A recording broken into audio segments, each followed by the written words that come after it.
Let's go back to Baltimore, where this morning the search resumes for 6 people now presumed dead. And now we understand that that process is underway. This is video when the Francis Scott Key Bridge crashed down on that cargo ship after it slammed into it yesterday morning.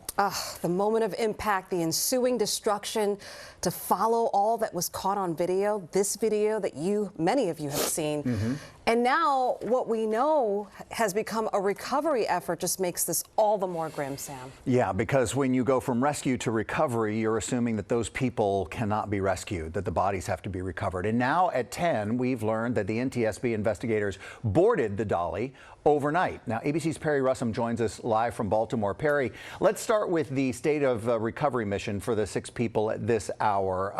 What's going on with that, Perry?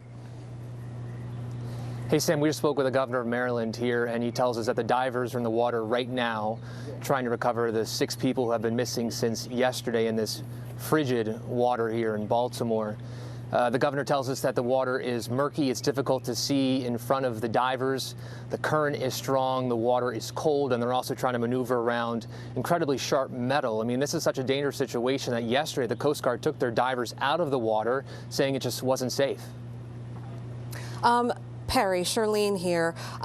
Where does the investigation stand? Because we do know that the NTSB, they have boots on the ground. They are gathering information right now. What do we know at this point?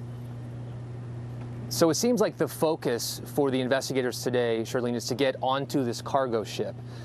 We spoke with the chairwoman of the NTSB this morning, who tells us they need to get data that is on this ship, get material from this ship, some of it that could be perishable, meaning they don't have much time to get it. Another thing they're looking at is these containers, the containers on this cargo ship. They have a manifest of what's supposed to be on this ship, but they want to double check it, make sure there's no hazardous materials that could then leak into the river, which would be a whole nother level to this story. Perry, the initial information is that this ship lost propulsion. We know this has a history of some other instances where that may have also happened. What do we know about the background of the dolly? Right, so the whole thing with the dolly was built in 2015. 2 major deficiencies, one in 2016 where there was a crash in Belgium that affected the hull of the ship. Then this summer, another deficiency was found. This one dealt with propulsion and some auxiliary machinery, specifically the thermometer and gauges with that.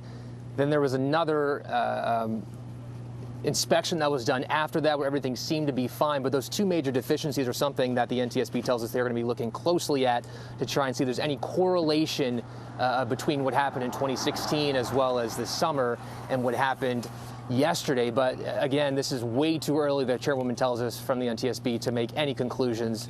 She tells us we're talking about weeks, even months, possibly more than a year, to figure out exactly what happened here.